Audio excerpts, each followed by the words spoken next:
자, 내란 특검, 조은석 특검이 수사가 종료되면서 수사 결과 발표한 내용들 가지고 저희가 좀 짚어봤는데 뭐 이게 다는 아닐 겁니다. 사실은 지기현 판사의 그 구속 취소, 그 이후에 검찰의 즉시항고 포기 여기에 있어서도 저는 약간 모호한 게 지기현 판사는 무혐의를 했는데 즉시항고 포기한 심우정은 경찰로 이첩했습니다. 이거는 또 뭘까? 라는 생각을 하게 돼요. 이래서 저희 부모님이 꼭 공부 열심히 해라. 하는 김에 좀 더 열심히 해라. 더 위로 가야 된다. 네, 조금 더 했으면 검사하고 조금 더 했으면 판사할 수 있었는데 네. 이런 느낌이지. 그러니까 왜 저는 괜히 이상민 장관이 뿔내는 게 아니라고 생각해요. 자기는 판사 출신인데 검사 출신인 박성재는 영장 기각하고 자기만 잡아놨다. 이거처럼 현직 판사를 건드릴 수가 없는 거예요. 제 생각에는. 난 이런 말을 이제 사석이었으면 혼냈을 것 같아요. 막 판사, 검사, 변호사 헛소리 하지 마라. 잘못한 게 있으면 처벌받아야 되는 것 아니냐. 근데 이 잘못한 것을 어떤 식으로 덮고 가려고 하는 소위 말하는 법 기술 이런 것들이 여기서 작동하는 것이라면 이건 그냥 넘어가서는 안 된다. 사실관계 기반으로 진짜 저지른 일이 있으면 거기에 대한 처벌 받아야 되는 것 아닌가라는 생각이 드는데 국민들은 적어도 저는 내란이라는 것이 윤석열이 혼자 그냥 와락 버리고 뭐 윤석열 말처럼 선포하고 해제되는데 몇 시간밖에 안 걸린 그 작은 일이 아니다. 준비했던 기간들이 있었던 것이고 거기에 노상원이라는 군인도 아닌 이 사람이 끼어들어가지고 혹은 김건희는 무슨 역할을 했는지 모르겠으나 그 사람들이 뭐 짧게는 몇 달 길게는 몇 년 전부터 이런 걸 준비해 왔다라는 것부터 시작하여 그리고 그 일이 국회의원들의 해제 의결 그리고 국민들이 쏟아져 나오고 뭐 많은 분들이 표현하는 것처럼 군인들이 소극적으로 임무 수행을 함으로써 마무리가 됐다. 근데 그 이후에 처벌을 하기 위한 처리 과정에서 너무 질질 1년이 지났어요. 1년이 지났습니다. 그냥 우리가 상대적으로 우리나라보다 좀 형편이 못한 어느 민주주의가 성숙되지 않은 어느 국가의 독재 상황, 쿠데타 상황이 벌어지고 난 이후에 처리되는 과정을 봐도 이렇게 질질 끄는 나라가 없습니다. 여기에 답답함이 느껴진다는 거죠. 그리고 뭐가 뻥뻥 비어 있어요. 요새 방송 보면 그 댓글들에 패널들 모셔놓고 제가 말이 너무 많다는 지적들이 있는데요. 답답해서 한마디 해봤습니다. 네, 저는 좀 동의하는 게 사실 전 12월 3일 전까지는 지금까지 군이 얼마나 취약했고 그 결정권자 한 명이 바뀜으로써 이렇게 내란으로 나아갈 수 있느냐를 보여줬다고 한다면 12월 3일 이후부터는 말씀하신 지시 카르텔의 폐해가 적나라하게 보여진 거라고 생각합니다. 그때 뭐 최고의 어떻게 보면 행정부 엘리트였던 한덕수와 뭐 요직을 다 거친 한동훈 전 장관이 갑자기 헌법이나 법령에도 없는 뭐 근거를 들고 권력을 이양하려고 했을 뿐만 아니라 그 이후에 보여준 추태 그리고 검찰, 사법부 심지어 특검에 들어간 검사들까지 보여준 것들은 그 12월 3일 전까지는 군인들의 문제였다면 그 이후에는 오히려 그 이후에 내란에 가담한 우리 지식 엘리트들의 어떻게 보면 추태를 보여줬고 이게 맨낯을 보여준 거라고 생각해요. 그래서 저는 오히려 더 문제인 건 12월 3일 전까지는 우리가 다 막지 않았습니까? 어떻게 보면 그 실제로 가담한 그 군인들의 소극적인 것도 있었고 뭐 다리를 건너지 말라고 하는 훌륭한 지휘관도 있었지만 12월 3일 이후 있었던 내란에 대해서는 우리가 하나도 진압하지 못했고 오히려 지고 있는 게 아닌가라는 생각을 합니다. 그래서 이 부분에 대해서 국민분들께서는 더 경각심을 가지고 이거를 개혁하는 과정에 힘을 실어주셔야 된다고 생각합니다. 그리고 그 내란의 실행 과정을 보면 그러니까 대한민국의 그 파워 엘리트라고 하는 그러니까 뭐 국무위원 중에 그 안 된다라는 말을 한마디 한 사람이 없고 그러니까 막은 사람이 없는 거죠 제대로. 예. 그리고 군의 수뇌부가 다 동조를 한 거잖아요. 그렇죠. 그러니까 정말 그 민주주의가 얼마나 취약한가. 그 법원장이라는 사람들도 내란이란 말 한마디 못하는 사람들이었습니다. 그러니까 이런 것들을 국민들이 다 보고 있었기 때문에 답답하다라는 것이고 뭐 이 이야기를 계속 끌고 갈 수는 없습니다만 지금 민주당에서는 이제 2차 종합특검 얘기들이 나오던데요. 내란 특검이 이렇게 마무리가 됐고 김건희 특검도 28일 되면 마무리가 되잖아요. 그리고 지금부터 입법을 해서 새로운 특검을 만든다 하더라도 중간에 공백이 생길 수밖에 없습니다. 요 과정을 어떻게 넘어가야 될까? 뭐 어떻게 좀 뭐랄까 긴장감을 유지한 채로 진행돼야 될까? 여러 가지 생각이 들던데 짧게 한 말씀 들어볼까요? 일단 아마 지금대로 해서 그대로 본회 통과까지 하려면 1월 중순 셋째 그렇죠. 주 그 정도 돼야 될 예. 겁니다. 대략. 그렇다면 이제 특별수사본부 체제로 그 사이에 이제 한 달 가까이 있는 거잖아요. 예.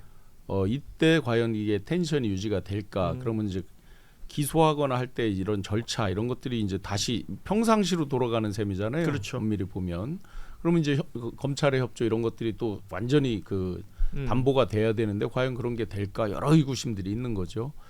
그래서 결국은 이제 민주당에서 그 방향성을 정확히 정하고 그 텐션을 유지할 수 있게 아직 실체적으로 어떤 확실하게 나와서 국민들에게 뭐 카타르시스라는 표현이 그렇지만 아주 깔끔하게 정리된 게 거의 없는 거죠 지금. 예.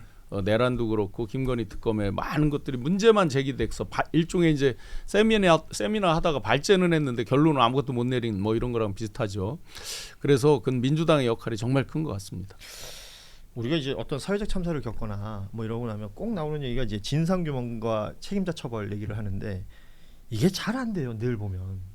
그래서 그 진상규명을 위한 국민들의 의지라는 건 똘똘 뭉쳐져 있는 부분이 분명히 있는데 이 동력 유지가 될 수 있는 어떤 방법, 이 방법을 정치권에서 해결해 줘야 되지 않을까. 만약에 그게 안 된다면 이 엄동설안에 국민들 또 광장 나가야 될 것 같은 그런 느낌도 있단 말이에요. 그러니까 이런 부분들 목소리가 잘 전달돼야 되겠고 무엇보다 뭐 저는 방송하는 사람 입장으로서 이 여론이 계속 유지가 되는 그 상황을 저는 계속 만들어가야 된다는 생각도 들어요. 이게 뭐 다른 어떤 이슈로 덮여버린다든지 다른 어떤 이슈로 약해져 버려서 동력이 좀 뭐랄까 힘을 잃게 된다면 이거는 모르겠어요. 저는 그냥 개인적으로 그 생각도 듭니다. 역사에 내가 죄인이 될 수도 있겠다. 그냥 이렇게 넘겨버린다면 이런 생각이 드는데 저보다 더 큰 역할을 하셔야 될 분들은 좀 더 강한 책임감과 사명감을 좀 가져주셨으면 한다. 보험친구닷컴 광고를 시작합니다. 이 보험친구닷컴 부담되는 보험료 알듯말듯한 보장 내 보험 바로 알고 싶을 때 그럴 때는 검색창에 보험친구닷컴을 검색하시기 바랍니다. 아니면 1844-0585로 전화를 하셔도 좋습니다. 이미 가입한 보험의 경우에는 뭐가 문제인지 또 내가 가입한 보험에 어떤 장단점이 있는지 보험친구가 무료로 상담해 드립니다. 암보험, 종신보험, 실손보험처럼 누구나 다 아는 보험부터 화재보험, 배상책임보험, 운전자보험까지 모두 상담이 가능한 보험친구닷컴 검색창에 보험친구닷컴 혹은 화면에 지금 보이는 QR코드를 이용하시거나 전화 1844-0585 어디든 연락 주셔도 이 보험친구라는 여러분의 든든한 친구를 만나게 되실 겁니다. 라는 말씀을 드리면서 저 JTBC 보도 사진 좀 띄워주실까요? 단독 윤석열 검찰총장 개교 이렇게 읽으면 안 되는구나. 윤석열 검찰총장이 개긴다. 박성재 판도라판 터졌다라는 제목의 기사가 있었습니다. 그러니까 윤석열과 박성재 간에 주고받았던 내용들 2024년 5월 15일 보시면 이제 아침이에요. 예. 용산이 4월 말이나 5월 초 업무 실적, 능력, 자기 정치 등 문제점 지적하며 용퇴를 요구했으나 쫄쫄쫄쫄 사실 저게 자기의 얘기가 아니라 누군가의 얘기를 이제 그러니까 뭐랄까요 이제 옮기는 듯한 그렇죠. 내용이죠. 네. 유체이트 할법 쓴 거죠. 그러면서 이제 당시 이원석 총장이 개긴다라는 취지의 메시지를 보내게 되는 겁니다. 그러니까 박성재 전 장관의 공소장에 저 내용이 들어있다라는 건데 김건희 씨가 연루돼 있는 사건으로 정치적 공세에 시달린다. 여기서 이제 위기 상황을 겪고 있다라고 본인들이 인지를 하고 박성재 법무부 장관을 당시에 마치 그 자신들의 개인 변호사처럼 쓴 거죠, 사실. 그렇죠. 충분히 그렇게 해석이 가능할 것 같은데 이건 뭐예요? 이 박성재라는 사람은 구속영장이 기각이 되고 나서 오히려 더 많은 양의 정보들이 나오는 것 같습니다. 그러니까 이런 사람이 지금 두 차례 기각이 된 거예요. 그러니까요. 그러니까 이게 저 판사 입장에서는 당연히 영장 담당 판사는 나는 저거 몰랐다 하지만 저기까지 가지 않아도 영장이 발부하고도 남습니다. 차고 넘쳐요. 차고 예. 넘치는데 무슨 위법성 여부를 알았니 못했니 법무장관이 그걸 판단을 못하면 거기 있는 장관들 다 무죄죠. 그러면 출입국관리소, 교정본부 그 직접 관할하는 거 아닙니까? 그렇죠. 그리고 저기 보면 이게 시기가 이제 퍼즐 맞춰보잖아요. 예. 진짜 탁탁 떨어져요. 왜냐하면 그 김건희 사건 명품백 사건 예. 그 수사 이제 압박이 올라오니까 당시 이제 한동훈 라인이라고 일컫는 이원석 총장 이거 저 메시지 딱 보내기 전날 5월 14일 날 7초 침묵하거든요. 그렇죠. 예, 왜냐하면 인사보복이 있기 때문에. 패싱 당했죠. 네. 그 패싱 당하면서 중앙지검장 뭐부터 시작해서 싸라락 바뀌는데 자기는 몰랐다는 거 아니야? 네. 검찰총장이. 네. 예. 실제 법무장관이 법무부에서 하니까 패싱하고 이제 차라리 저러려면 그러니까 이게 이제 검찰 측의 굉장히 야비한 전술인데 사람 바보 만들기 아닙니까? 그렇죠. 중간에서 그냥 네. 하려면 아예 그 차라리 이원석을 불러서 거기서 목을 쳐야 돼요. 그냥 뒤에서. 그 우리 흔히 할 말로 조인트를 까거나. 네. 또 그렇게는 안 해요. 어. 또 얍삽하게 저 보내가지고. 얍삽. 네. 특히나 여기서 제일 그는 인사권자 아닌 김건희가 등장해요. 그렇죠. 네. 개긴다. 얘가 나한테 개긴다. 법무장관이 영부인한테 개긴다. 법무장관이 영부인한테 개긴다는 표현이 맞습니까? 잘 보시면 윤석열이 박성재한테 보내는 건데 용산이라고 하는 거예요. 네. 윤석열한테 용산은 무엇인가? 그에게 용산은 따로 있었다. 그게 용산은 따로 있는 게 아닌가? 네. 그리고 모르겠어. 박성재는 김한빵이라고 저장했다는 거 아니에요? 지금 그 상황인 거예요. 그 상황인 거고 그 이후에 5월 말에 김주현 전 민정수석이 보낸 메시지 보면 딱 판이 보이지 않나요?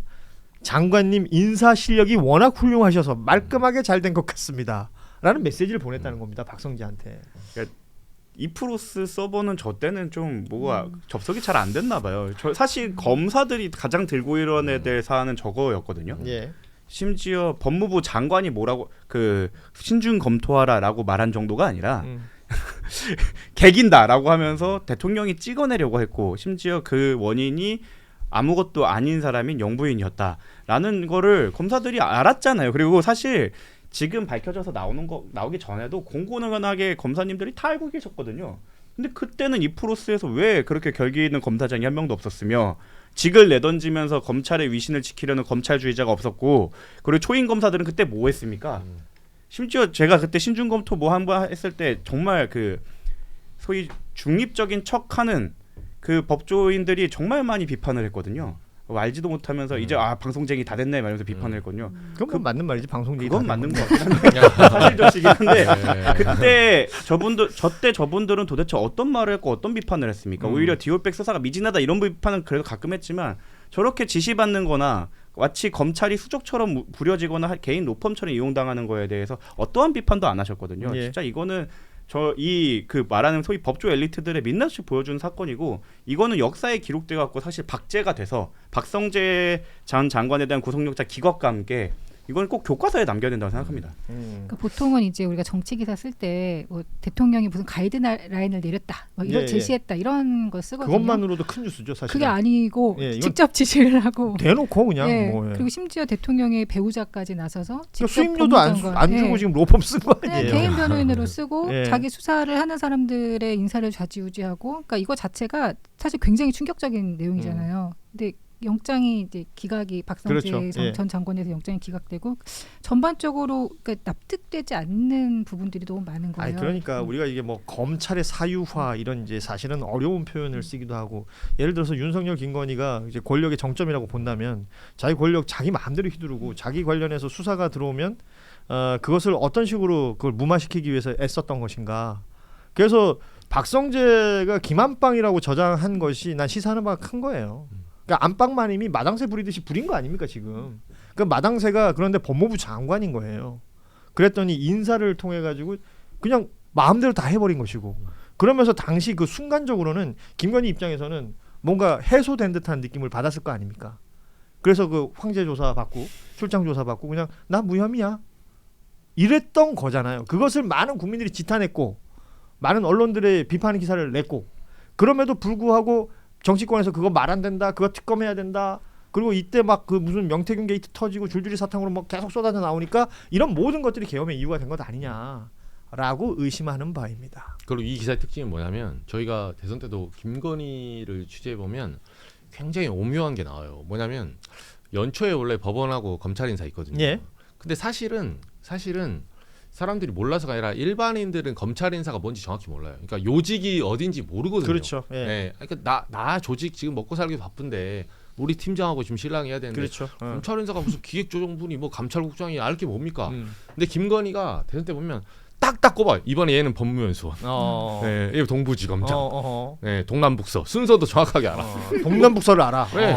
서울의 그 5대 지검장의 순서를 안다는 건 예. 일반인 알 수가 없습니다. 그렇죠. 이게 이해 당사자 외에는. 근데 그거를 인사 얘기를 그렇게 많이 한대요. 그 주변 윤석열 부하 직원들하고 말할 때도 꽉꽉 꼽아서 그러니까 이 소위 권력 지도를 그릴 수 있는 사람이죠. 그러니까요. 그게 뭔데 권력 지도를 그리고 있냔 말입니다. 뭐 그 사람이 무슨 공직에 뭐 어디 끈탱이라도 한번 만져본 사람입니까? 국민으로 인하여 무슨 어떤 선출이라는 것에 비슷한 냄새라도 풍겼던 사람입니까? 왜 최순실이 등장했을 때 다들 분노했던 이유가 뭡니까? 지가 뭔데였잖아요. 근데 김건희는 스스로가 저는 아무것도 아니다라고 얘기하고 있지만 했던 행태들을 보면 이걸 그냥 넘길 수가 있냐고. 여기서 좀 얹자면 사실은 그런 의혹이 하루 이틀 있었던 게 아니지 않습니까? 사실 대선 후보 때부터 얘기가 많이 나왔던 얘기고 그때부터 사실 따라붙었던 마크맨들은 몰랐을까요? 그리고 그 그러니까요. 사람을 네. 당대표 아니 뭐 이제 대선 후보로 냈던 당은 몰랐을까요? 그거 알면서 다 한 거 아니었나요? 그러면서 이제 와서 사과한다고 하면서 마치 자기네는 관여 없고 자기네는 거기서 깨끗한 척. 언론도 저는 비슷하다고 생각합니다. 거기에 대해서 마크맨들이 그걸 몰랐을까요? 사실은 실세는 V0구나. 근데 이제 와서는 마치 성인 군자가 된 것 마냥 뭐 진행할 때 이 절차가 조금 이상하네 뭐하네 이러고 있는데 사실 저는 그 사람들도 그때 묵인했던 사람들도 광의에 내란 가담자라고 생각을 합니다. 이 부분에 대해서 스스로 언론인이라는 자각이 있었으면 좀 부끄러워할 줄 알아야 된다고 생각해요.